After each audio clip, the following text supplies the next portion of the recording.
Sisters అంతా కూడా ముగ్గురు ఉన్నారండి, నలుగురు మొత్తం ఆరుగురు. ఆమె అసలు లేవలేదు, కూర్చోలేదు, చాలా భయంకరమైన పరిస్థితిలో ఉందండి. నేను కూడా నా సాక్షి కూడా చాలా గొప్ప సాక్షి. ఉద్యోగ డ్యూటీ వాక్యం కోసం నేను ఇక్కడ విశ్వాసం కోసం నేను చెప్పుకుంటూ వెళ్తున్నాను. ఆపరేషన్ చేయాలన్నప్పుడు అది మూడో వ్యక్తి ఇవి. ఆ రాత్రి మన కృష్ణా జిల్లా గురజాని గ్రామంలో వాళ్ళ సిస్టర్కి వాల్స్ మార్చాలని నాయుడు కాపుల అమ్మాయి ఇచ్చింది. మేము కింద పడకుండా ఆమె మూడో అంతస్తులో అక్కడ రూమ్ ఇచ్చారు, అక్కడ పడుకుంది. ముగ్గురు మనుషులు తీసుకెళ్తే ముగ్గురు తీసుకెళ్తే అటు పరిస్థితిలో ఉంది ఆ పరిస్థితి. నేను ఎన్ని ఆపరేషన్ చేయించుకున్నానండి. నా సమస్య, నా బాధ ఎంత చెప్తుందంటే, వివాహం అయిన తర్వాత 40 సంవత్సరాలు మా వైవాహిక జీవితంలో నేను బయటికి వెళ్ళి అగ్గిపెట్టేటానికి తెచ్చలేనండి. అంతా కూడా చూసుకుని నేను మంత్రాలు తంత్రాలు ఇవన్నీ కూడా చూసుకుంటూ చేసుకుంటూ ఉండేవాడిని. అటువంటి కష్టపడి పనిచేసేది. ఆ గురుజు నుంచి వచ్చిన ఆమె దగ్గరికి వచ్చి, అమ్మా యేసుప్రభు చాలా గొప్పవాడమ్మా, నువ్వు ఆయన నమ్ముకుంటే ఇంకేం ఉండదమ్మా, నువ్వు స్వస్థపరుస్తాడు అని ఆయన చెప్పినప్పుడు, నలుగురు మనుషులు మేము పైకి తీసుకెళ్లాల్సిన మనిషి ఆ రాత్రి మేమంతా పడుకునేవాడిని. తెల్లారి ఆపరేషన్ చేస్తారు. ఆ దశలో తెల్లవారుజాము 4:30 ఆమె కింద దిగి వచ్చిందని. చాలా విచిత్రం అండి. ఎంత నరకం అనిపించామంటే అంత నరకం అనిపించాం. ఏంటి ఇలా దిగి వచ్చేసి ఏంటి పరిస్థితి అని చెప్పి మెల్లో ఇంటి కూడా తీసేసి, ఈ మొకాన పొట్టు కూడా తీసేసి ఏమో వచ్చానంటాను. ఏం వచ్చానంటాను చెప్పి మాకేం చెప్పలేదు. సరే అని చెప్పేసి కూర్చుని ఏంటని చెప్పని ఇక ఒక పక్కన కన్నీరు వస్తున్నాయి, ఒక పక్కన ఏంటిది అసలు ఆపరేషన్ కిందకి వచ్చింది ఏంటి అసలు ఏంటి. స్కానింగ్ తీస్తే 3 సార్లు అందులో పెండం నెలలు క్లినికల్ తీస్తే అక్కడ చెదగూడు పట్టినట్టుగా ఉంది. ఇక అది సెల కూడా అది తీయాలంటే చాలా కష్టం అవుతుంది అని చెప్పేసి అని చేశారు. ఏదేమైనప్పటికైనా అది నీ చిత్తం అని, నీ చిత్తాన్ని ఇప్పుడు అంటున్నాం కానీ అప్పుడు నీ దయ నీ ఆలోచన అని చెప్పేసి అంటున్నాం. మరి ఆయనకి డ్రెస్ వేసి కూర్చోబెట్టారు. మరి మామూలు ఫార్మాలిటీ చేశారు. డాక్టర్స్ వచ్చి స్కానింగ్ 9 గంటలకు వచ్చి తెనాలి అమ్మాయిని తీసుకెళ్ళిపోండి, అక్కడ ఆమె హల్లెలూయా ఆపరేషన్ అక్కర్లేదు, ఏమక్కడ తీసుకెళ్ళిపోండి. ఇదేంటి ఇంత 3 నెలల నుంచి 2 నెలల నుంచి మరి 6 నెలల నుంచి మేము ఎట్లా ఉంటే అది ఆపరేషన్ లేకుండా ఆయన చెప్పారని చెప్పేసి అంటే, ఇకప్పుడు ఏమిటమ్మా అసలు ఏంటి పరిస్థితి అంటే, ఆ రాత్రిట విజయవాడ కొండ మేంచి ప్రభువారి మాటలు, ఆ పేరు హల్లెలూయా, ఆ ప్రభువారి మాటలో ఆమెకి చూకి వినపడినప్పుడు ఆవిడట ఒక తీర్మానం చేసుకుంటారు. నా భర్తకు భార్యగా, నా పిల్లకి తల్లిగా ఉంటే నీ పని చేస్తాను, నీ సేవ చేస్తాను ఒక తీర్మానం తీసుకుందంట. హల్లెలూయా. ఆ తీర్మానం తీసుకున్న తర్వాత ఆ తీర్మానము ఆ దేవాతి దేవుడికి ఆవిడకి తెలుసు, మాకు ఎవరికి తెలియదు. పొద్దుటే మళ్ళీ స్కానింగ్ తీసినప్పుడు ఆపరేషన్ చేసినట్టుగా ఉందంట. ఆమేన్ హల్లెలూయా. ఆ తర్వాత మాకు 4 నెలలకు 5 నెలలకు చెప్పారు. అప్పుడు డాక్టర్స్ కూడా చాలా ఆశ్చర్యపోయారు. ఇంత గొప్ప దేవుడు, గొప్ప దేవుడు ఆయన అన్నాడు. అప్పుడు ఇంటికి తీసుకొచ్చిన తర్వాత మా ప్రక్కనే బాబురావు గారికి మెంటల్ నుంచి వచ్చాడు. ఆయన ద్వారా మెల్లిగా సంఘానికి తీసుకెళ్ళి సంఘంలో అందరూ కలిసి ఆ టైంలోట 45 దినాల ఉపాస కొడుకులు జరుగుతున్నాయి. మాకైతే తెలియదు. ఉపాస కొడుకుల్లో పెట్టి జాగ్రత్తగా ప్రార్థన చేస్తే రోజు కానీ ఈరోజు వచ్చిన తర్వాత నేను మాత్రం పక్కా సాయిబాబా, నేను గుంటూరు వెళ్ళి ఆ సాయిబాబా గుడిలో పరిచయం చేస్తూ వచ్చాను. ఈ నేనే అబ్జెక్షన్ పెట్టేవాడిని కానీ నేను కూడా ఏంటంటే అవన్నీ కూడా మంత్రాలు పూజలు అన్నీ కూడా తగ్గించేసాను. ప్రతి గుడిలో అక్షరం చేయించు, మరి గాయత్రి మంత్రాలు అవన్నీ కూడా తీసేసి అసలు ఏంటి, వాట్ ఈజ్ వాట్, అసలు ఏంటి అనేటువంటి ఆలోచన లోతుగా నేను అధ్యయనం చేయడం మొదలుపెట్టానండి.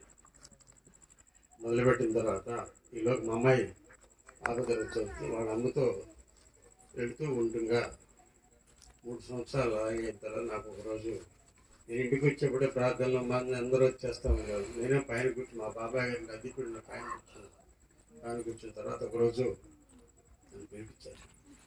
పిలిచి ఏమయ్యా అడిగారు, మేము కూర్చున్నా, నువ్వు కూడా మారితే బాగుంటుంది కదా ఫస్ట్ సేవకులు చెప్పారు. సరైన సమయం ఉందిలేండి అని చెప్పి దాని తర్వాత నాకు ఒక ఆలోచన వచ్చింది.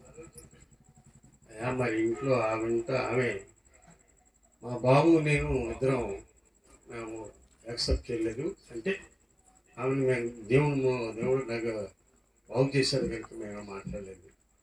తర్వాత నాతో కూడా మాట్లాడటం మొదలెట్టి అది వీడు చెప్తున్నారు, ఏం లేని చెప్పేసి అనుకున్నాను. అదే టైంలో కంచి కామకోటి పీఠాధిపతి అని చెప్పేసి అక్కడ వాళ్ళు వచ్చినప్పుడు వాళ్ళ దగ్గరికి వెళ్ళాను. ఏంటనేది పరిస్థితి అంటే, నేను ఈలోగా నేను విశ్వ హిందూ శాఖ పరిషత్ కార్యవర్గ సభ్యుడిని, తర్వాత ఇంట్లో మీటింగ్స్ అని కూడా నేను అరేంజ్ చేస్తూ ఉండేవాడిని. అన్నీ చేత అవన్నీ కూడా పక్కన పెట్టి నా భార్య కోసం నేను ఇవన్నీ కూడా బ్యాకట్ చేసిన తర్వాత అప్పుడు వాళ్ళకు రాకుండా మానేసి, ఎందుకంటే నేను ఎంత కూడా తిరిగి ఉన్నా అన్నటువంటి అనుభవం మీద మీకు చెప్తున్నాను. ఇక నేను ప్రతి శుక్రవారం కూడా మండలం అంటాను, 40 రోజులు నేను ఉపవాసుకుంటాను. ప్రతిరోజు శుక్రవారం ప్రతి వారం ఉంది. భక్తి గురువారం ఉంటాను, శుక్రవారం ఉండి చేస్తూ ఉంటాను. చేస్తున్న తర్వాత ఎప్పుడైతే ఈమెకి ఇదైందో, ఒకరోజు మా ఇంట్లో నెల ప్రార్థన పెట్టిన తర్వాత ఆ రోజు నేను సెంగుడు సెలవు పెట్టవా, ఈ రోజు సెలవు పెట్టిన తర్వాత పైన కూర్చున్నాను. నేను వాళ్ళ కింద ఆరాధన చేసుకుంటున్నాగా నా కుమార్ ద్వారానే దేవుడు మాట్లాడటం మొదలుపెట్టి, నా కుమార హరి నేను ఎప్పుడో 1962లో ఏర్పాటు చేసుకున్నాను, ఆమె నెలలు నువ్వు నా బిడ్డగా కొనసాగాలి అని నా యొక్క విషయాలన్నీ కూడా ఇందాక సాయి గారు చెప్పినట్టు అన్నీ కూడా దేవుడు చెప్పడం మొదలెట్టి అప్పుడు నేను కిందకి పిలిచాను. చూసి విన్నాను, ఓహో దేవుడు ఇట్లా మాట్లాడతారా మనం ఇట్లా అని చెప్పేసి సరే అని చెప్పి నేను కామ్గా మేము అనలేదు. వాళ్ళని నా పని నేను చేసుకుంటూ వెళ్ళిపోయిన తర్వాత అసలు వాటి ఏంటి కదా అని అనుకుని, నేను 1962లో ఏర్పాటు చేసుకున్నాడు, నేను 62లో ఏం చేస్తున్నాను అని ఒక ఆలోచన కలిగింది. 1962లో నేను 5వ తరగతి చదువుతున్నానండి. 5వ తరగతి చదువుతుంటే ఎజ్రా మాస్టర్ అని చెప్పేసి మాకు ఆడామ్ ఈవు ముళ్ళ కిరీటము క్రీస్తు బలి అనేటువంటి నాటికలు మాకు స్కూల్లో వేయించాడు. అది నాకు తెలియదు. ఆ రోజునే నన్ను పట్టుకున్నాడు. ఆమేన్ హల్లెలూయా. ఇదంతా చెప్తున్నా, ప్రతి మనిషి ఒకరోజు పట్టుకుంటాడు. ఇంకా అప్పుడు నీకు చెప్పిన గురువును ఆలోచించమన్నాడు. 35 ఇయర్స్ అయిపోయింది. ఆయన ఎక్కడ దొరుకుతాడు? మరి ఎక్కడ దొరుకుతాడు నాకే చూపించాలంటే 3 months 4 నెలల్లో పోరాడితే దొరికాడు ఆయన. గేట్ దగ్గరికి వెళ్ళంగానే నన్ను చూడంగానే గుర్తుపెట్టు, అలా హరి నువ్వు నాటకాలు వేసేవాడు కదా, నువ్వు శాస్త్రించేవాడు కదా అన్నాడు. ఏంటి ఇడ్లీ చెప్పిన తర్వాత నన్ను ఎత్తుకుని నాకు చూసి కొన్ని విషయాలు చెప్పాడు. చెప్పిన తర్వాత అప్పుడు నేను మారలేదు కానీ విషయాలు తెలుసుకున్న తర్వాత ఒకరోజు 3 గంటల డ్యూటీ దిగి వచ్చింది. 3 గంటలకు అప్పుడు కూర్చొని నేను కమండలం పట్టుకుని కూర్చుంటానండి. ఈ మోకాళ్ళు వేయటానికి దాదాపు నాకు 1 year పట్టింది. చేస్తుంటే నా ఎదురుగుండా మా బాబాయ్ గారి ఎదురుగుండగా సాయిబాబా ఫోటో ఉందండి. ఫోటో ఉంటే నేను ధ్యానం చేస్తుంటే ఆ ఫోటో ఇంకా తదేక దృష్టి చూడమన్నాడండి. ఆత్మ ప్రేరేపణ కలుగుతుంది. ఆ ఫోటో ఇంకే చూస్తుంటే ఓం అనే అక్షరం ఉంటుంది. ఓం నమో భగవతి గురుభ్యో నమః, ఓం నమః శివాయ అని మేము మంత్రాలు చదువుకుంటూ పోతున్నాయి. వాళ్ళన్నీ పొడిలండి. అది చూస్తుంటే ఓం అనే అక్షరం కనపడుతుందండి. ఆ ఓం అనే అక్షరం నుంచి నిలువు గీత నిలువు కొమ్ము అడ్డకొమ్ము కనపడదు. దాంట్లో ఒక రక్తపు పొట్టులాగా కింద కనపడుతుంది. ఏంటిది ఎలా ఉంది ఇంకా చూడమన్నాడు.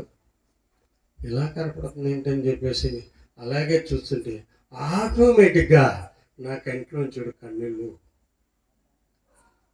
కాటం మొదలుపెట్టిందండి. ఏంటి ప్రభా, ఏంటి దేవా ఆలోచన చేసిన తర్వాత నన్ను ఏం చేయమంటావు? వాళ్ళు 3.5 సంవత్సరాలు నా భార్య బిడ్డలు అమ్మాయి మరి నేను 3 సంవత్సరాల తర్వాత వెళ్ళలేదు. ఏంటి ప్రభా అంటే నన్ను ఏం చేయమంటావు? ఇప్పుడు హిందీలో ఒక సౌండ్ సబ్కే మాలిక్ తుమ్ ఆగే చలో భాయ్ అంటే సర్వం నేనే, మొత్తం నేనే, ప్రభు నేనే, నా పేరు ఆయనే ప్రభు, ముందుకు కొనసాగు అంటే సర్వం ఆ సర్వేశ్వరుడు ఆయనే, యేసుక్రీస్తే అనే ఒక నిర్ణయం నాలో బలంగా పట్టుకున్న తర్వాత అప్పుడు భగవద్గీత ఈ బైబిల్ 2 దగ్గర పెట్టి 1.5 year నేను 2 టాలీ చేశాను. కేవలం మన బైబిల్లో విషయాలన్నీ గీతల విషయాలన్నీ బైబిల్ విషయాలే గీతలో ఉన్నాయి అంటే తర్జుమా చేసి వాడు చేసినటువంటి అప్పుడు నేను చూసి చదివి ధ్యానం చేసుకుని ఇకప్పుడు దేవా ఇంకా పట్టుకున్న తర్వాత అప్పుడు నేను సంఘానికి వెళ్ళిన తర్వాత సంఘంలో నా చేత నా బాల్యంలో చేసినటువంటి కూడా కడిగితే ప్రక్షాళన చేసి నన్ను పరిశుద్ధపరిచి ఆత్మ ధరింపాడు. ఆమేన్, హల్లెలూయా. అప్పటి నుంచి ఆయనలో కొనసాగుతూ